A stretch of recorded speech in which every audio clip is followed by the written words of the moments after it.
sur ma chaîne Pixelcoin. Je suis très content de te retrouver. Si tu aimes le travail que je fais, n'hésite pas à t'abonner. Moi, ça me fait vraiment plaisir. Tu peux aussi me rejoindre quotidiennement sur Twitter. Je te partage de nombreuses analyses techniques. Je te mets tous les liens dans la description. Bonjour à toi, très content de te retrouver aujourd'hui pour une petite vidéo sur Bitcoin. Alors ça t'a peut-être pas échappé, j'ai sorti 2 vidéos aujourd'hui, la vidéo quand vendre. Je te recommande vraiment d'aller la voir, elle va te permettre de maximiser tes profits en fin de cycle, de sortir au bon moment, de déterminer le top et sur Bitcoin et sur les altcoins. Quand j'ai commencé le trading il y a 7 ans, j'aurais aimé voir une vidéo comme ça, donc je te recommande vraiment d'aller la voir, elle va te rendre service, d'accord? Cette vidéo c'est plutôt une analyse technique sur Bitcoin, je te la fais parce que compte tenu des événements, ça m'y oblige un peu, c'est intéressant ce qui se passe là. Et puis peut-être que tu es inquiet de voir des moins 10% de partout, donc on va parler de Bitcoin très rapidement dans cette vidéo. On va voir aussi un petit peu la cyclicité, d'où le titre de ma vidéo, ils arrivent. On va regarder un petit peu où on en est. Effectivement, on rentre dans la phase médiatique. Certains te diront qu'il faut vendre cette phase-là. Moi, je suis pas forcément d'accord avec ça et je vais t'expliquer pourquoi. Okay, on va commencer tout de suite. Donc, le point de départ de notre analyse technique, ça va être le même que dans la dernière analyse. En fait, on va prendre la mèche qui était là. C'était le triangle qu'on avait ici, un triangle de contraction. On peut appeler ça aussi un biseau, tu vois. Hop, donc on voyait vraiment qu'on avait une espèce de contraction au sein de ce triangle, tu vois, ascendant. On le voyait ici parce qu'en fait sur MACD ici, donc un indicateur de momentum, on avait cette contraction, tu vois, on faisait des plus bas de plus en plus bas et on faisait pareil des plus hauts de plus en plus haut ici. Et donc tu vois, je crois que je t'avais dit un accordéon, enfin c'est plutôt un entonnoir, tu vois, on vient vraiment contracter à l'intérieur de MACD et en général il sert de catalyseur et à la fin, quand la volatilité se rétracte et se contracte comme ça, on a une espèce de mouvement de libération comme ça. Okay, je m'étais un peu mouillé, je t'avais dit que moi j'envisageais plutôt un mouvement de baisse parce qu'ici en fait sur mon RSI j'avais vraiment des sommets de plus en plus bas, donc ça s'appelle une divergence baissière. Okay, c'est chose faite. On a eu probablement des milliers de bitcoins qui ont été vendus là d'un coup et donc ça a vraiment donné le sens de ce mouvement là. Okay. En ce qui concerne les targets, ce qui va t'intéresser, c'est est-ce qu'il faut prendre peur, est-ce que c'est la fin, est-ce que ça se retourne?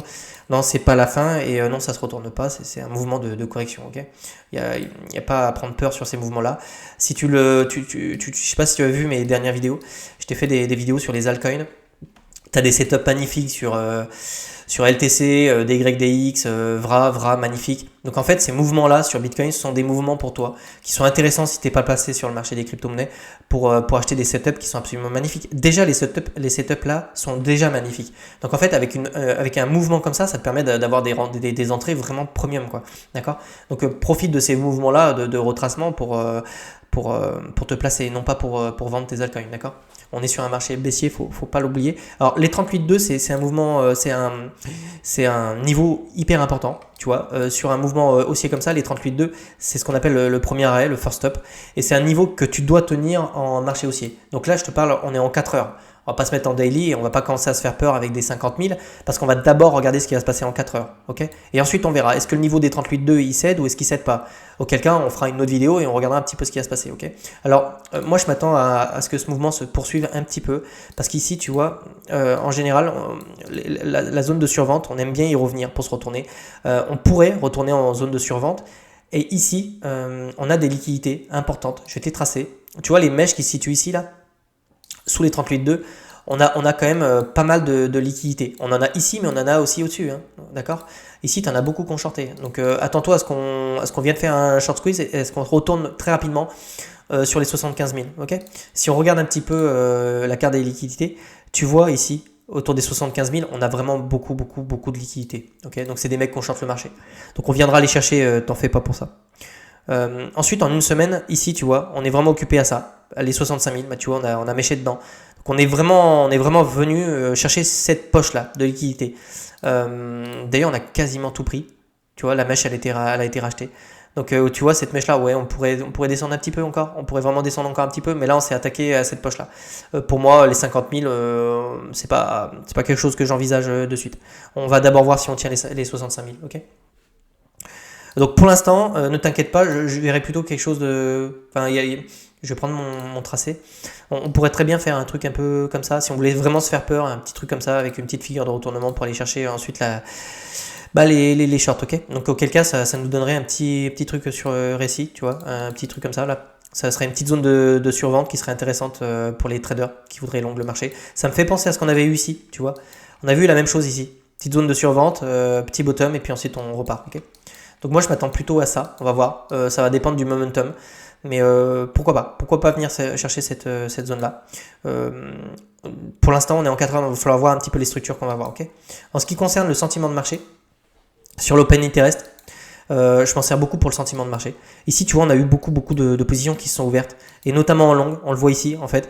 Tu vois, le funding, il était croissant ici, et tu vois, on avait des bougies vertes. Donc ça, c'est des gens, en fait, qui ont ouvert des positions et qui ont long le marché. Okay, on commence à s'y attaquer. Il y a eu des liquidations ici, on le voit pour les mecs qui ont long le marché. Très peu pour les shorters, donc t'inquiète pas, on va venir les chercher plus tard. Okay, donc pour l'instant, on va surveiller plutôt ça. Je m'attends à avoir un funding qui peut-être retrouve un peu plus de neutralité. Okay, je pense qu'on a vraiment encore du travail ici. Affaire à suivre. Donc sentiment toujours bull. Sentiment plutôt boule hein, sur le funding. Okay, ce serait bien qu'on aille prolonger un petit peu ce mouvement pour les calmer un peu plus. Okay. Rien de plus à dire ici. On va s'attaquer, je pense, à la cyclicité. Alors ici, tu as compris, je suis pas inquiet. Pour moi, c'est des petits retracements qui sont intéressants si tu veux te positionner sur les alts.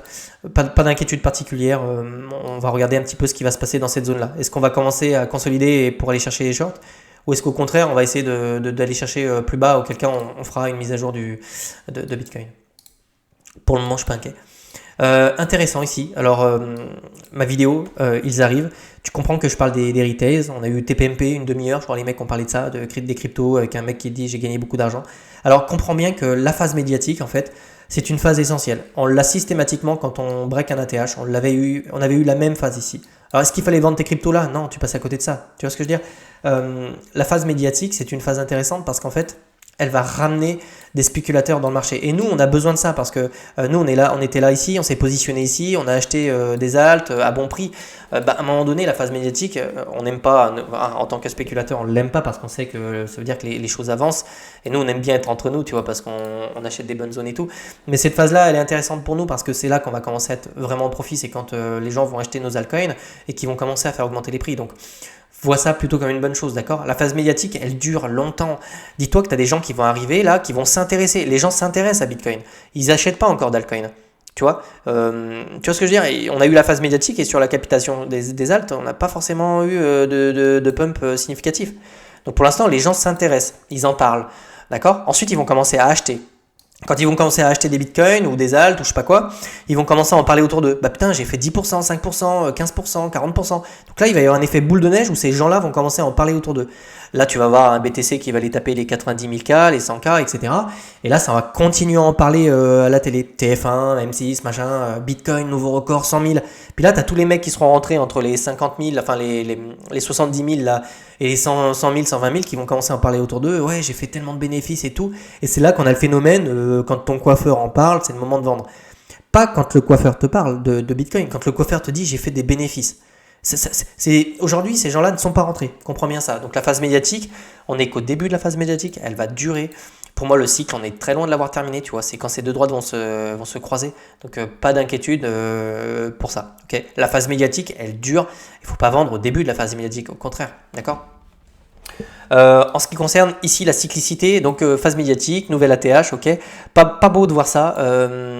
C'est une réintégration de deux moyennes mobiles qui sont importantes.